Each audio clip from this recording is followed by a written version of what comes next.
The Savior sought and found me, far from the narrow way. He made my blinded eyes to see. Oh, what a wonderful day! He sought and found me. He sought and found me, where I was wandering far away. He found me. What a wonderful day!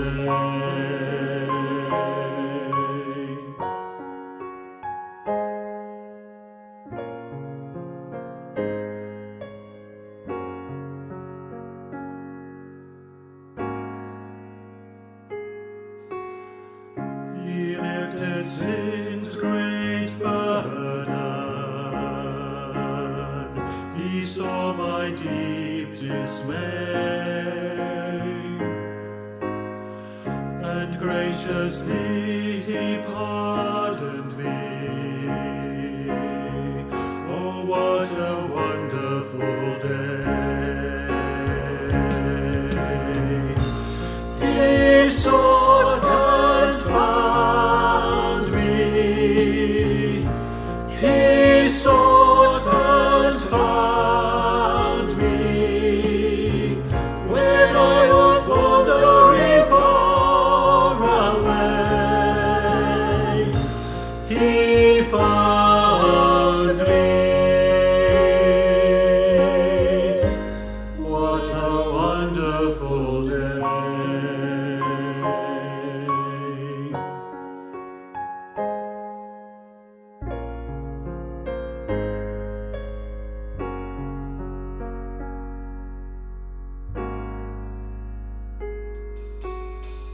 My sin was red like crimson. He washed it all away. He filled my heart with melody. Oh, what a wonderful day! He sought and found me. He sought and found me, when I was wandering far away. He found me. He sought and found me. He sought and found me, when I was wandering far away. He found me. What a wonderful day!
Good morning, everyone, and welcome to our time of worship together this morning. Our scripture reading for today is from Matthew's Gospel, chapter 11, and verses 20 to 30. The word invitation is familiar to all of us, and how we love to receive them. Well, I'm not sure how many invitations we receive by the post these days. I guess many of them come through various means of technology. But when an invitation does come, it tends to bring with it a sense of excitement, but also the recognition that there may be a great deal of preparation and planning to be done.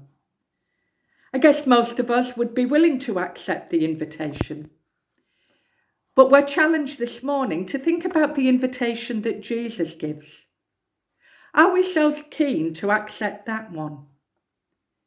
Well, many of us know the invitation that he gives, that we should come to him. And that in itself is a word that makes us feel welcome and wanted. And that's what Christ intended when he invites us to himself. And yet so often we are apt to be bound up in our own cares and problems in life. We're often too busy or blind to see the needs of others around us. But sometimes it can be a case of not being bothered. The task may seem too distasteful, or we feel that we just don't want to get involved. And that's a point well illustrated in the story of a group of students standing on the upstairs corridor of their university. Out of the window, one of them noticed a man recognised as a well-known meth drinker, and he was lying in the gutter. And over a period of time, they saw several people simply passing by without even so much as a second glance. Until, of course, a police car arrived and took the man away. We are often guilty of feeling and perhaps even saying that we don't have time to deal with situations such as that. And yet Jesus has the time. He's full of love and kindness, and nothing is too much trouble for him. In the Bible, we have many examples of his great concern for people. We think of blind Bartimaeus crying out for help and that help being given. We can think of the man with the withered hand and of how he received the help needed. We recall Jesus spending time with Nicodemus, bringing to him spiritual understanding. And of course, at the time when the mothers came to Jesus bringing their children, the disciples would have just chased them away. And yet Jesus said, "Let the little children come to me." You see, he wanted them to know of his love just as much as the adults. He had time for all people. And there were so many different people who came to Jesus, all with different needs, and yet all of those needs were met by him. So we need to realise that it's Jesus, the Son of God, who gave these people this tremendous invitation. He was a person so great, yet full of humility. And he gives that same invitation to us to come to him. The way is ever open. His arms are forever extended in welcome. But of course, this invitation isn't just for the ones or twos. It's an invitation for the whole world. It's for all who labour and are heavy laden. There is much need in the world today. We often see on the news things that are bringing harm and grief to so many. We read of the wrongdoing and the selfishness of individuals. We read of countries at war or the threat of war with each other. And yet we also hear about people who respond to the need of others and go to help where they can. The God we serve is a God who loves and cares for all people. When Jesus said, "Come to me, all of you who are tired from carrying heavy loads," he was speaking to the people who in the confusion and hard times in which they were living under Roman rule, were desperately trying to find God. And yet they were finding the task impossible. They were driven to weariness and despair. And yet today, Jesus still utters these words. His invitation is for those who are worn out in their search for the truth. Jesus has time for the needs of everyone. Rich and poor were all alike to him. We need only to come in faith, desiring help, and are accepted and can receive the blessings he has waiting for us. The common bond is Christ's love available to all of us. In him, people can find rest from the demands of this life. And in this invitation, the promise of Jesus is rest. And again, it's a very familiar word. Rest, of course, is important to all of us. It's a vital part of our human makeup. We all know what it's like to be tired. The rest Jesus offers us is a rest from the strivings and struggles of our selfish feelings and desires. Sometimes our selfishness mars our experience of and relationship with Jesus. And yet there is an answer if we're willing to let go of self and believe in him. He offers us a rest from the demands of life. But it's a rest which far outweighs the physical rest. Jesus offers us rest in him. It includes the promise of peace and freedom, a promise that offers release from burdens and fears. And if we're honest with ourselves, we will admit that there have been times when our thoughts and our feelings were contrary to the will of God for our lives. We were then full of conflict. We couldn't find peace of heart and mind. And we know that sometimes when someone is ill in the night, they will find comfort with a light being left on. And it's the same in the spiritual sense. Knowing that Jesus is there brings a sense of peace to our lives. In the book Pilgrim's Progress by John Bunyan, we read of Pilgrim coming to the cross, and suddenly he feels the pack roll off his back and he feels at peace. Now, Jesus doesn't promise us that our fears and problems will cease or that we will be entirely free from care. But what he does promise is that he shares the load, and in him, our life becomes more meaningful. And when we walk with him, we experience peace and joy, which far outweighs fear. Jesus wants us all to come to him, and he made provision for this to happen by our receiving God's forgiveness through his coming to earth as a baby, living a human life, dying on the cross on our behalf, and rising again so that we might live.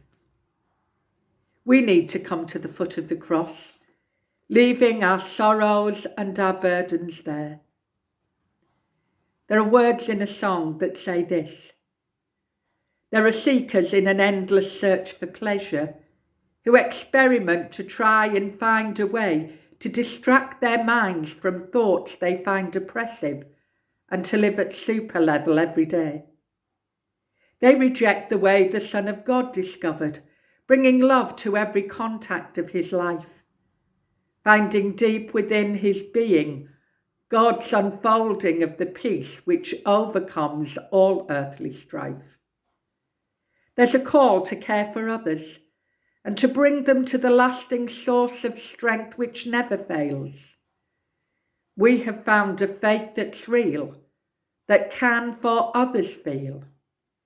We have found a power that everywhere prevails: his love.